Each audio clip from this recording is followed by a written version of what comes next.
Madame la Présidente, Messieurs, Dames, chers amis, c'est un honneur et un privilège d'adresser la parole à vous aujourd'hui.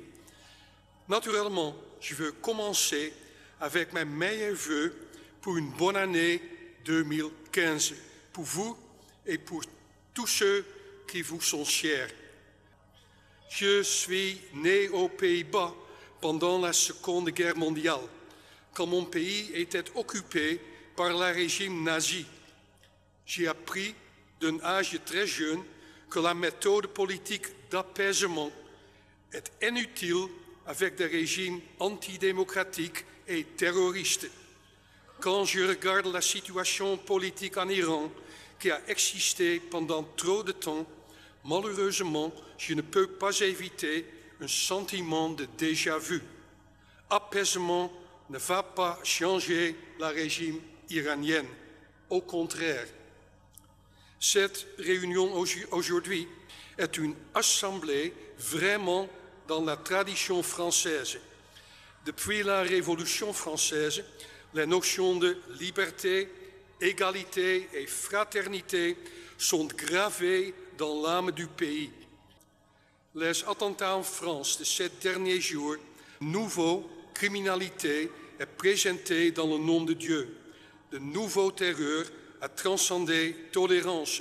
De nouveau, des victimes innocentes sont sacrifiées au nom de la religion.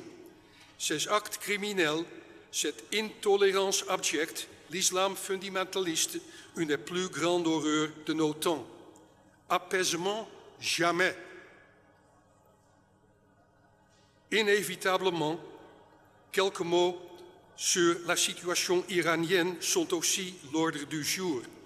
Voilà un régime qui ne protège pas ses citoyens contre la terreur, mais qui est la cause principale de la terreur. Voilà un gouvernement composé de mullahs qui considèrent soi-même comme des dieux. Voilà un régime d'intolérance qui tue ces jeunes étudiants sans base juridique. Voilà un régime qui supporte des organisations terroristes dans la région et qui essaie de développer, avec une multitude de mensonges, des armes nucléaires à tout prix. Finalement, quelques mots sur Camp Liberty en Irak, où des membres d'opposition iranienne sont emprisonnés.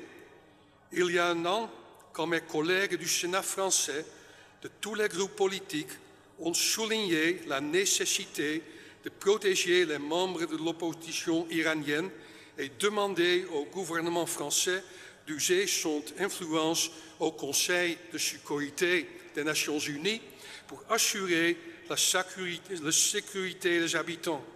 C'est le devoir de la politique française, c'est le devoir de la politique hollandaise, c'est le devoir de la politique européenne, c'est le devoir de la politique mondiale d'arrêter le régime iranien le plus tôt possible.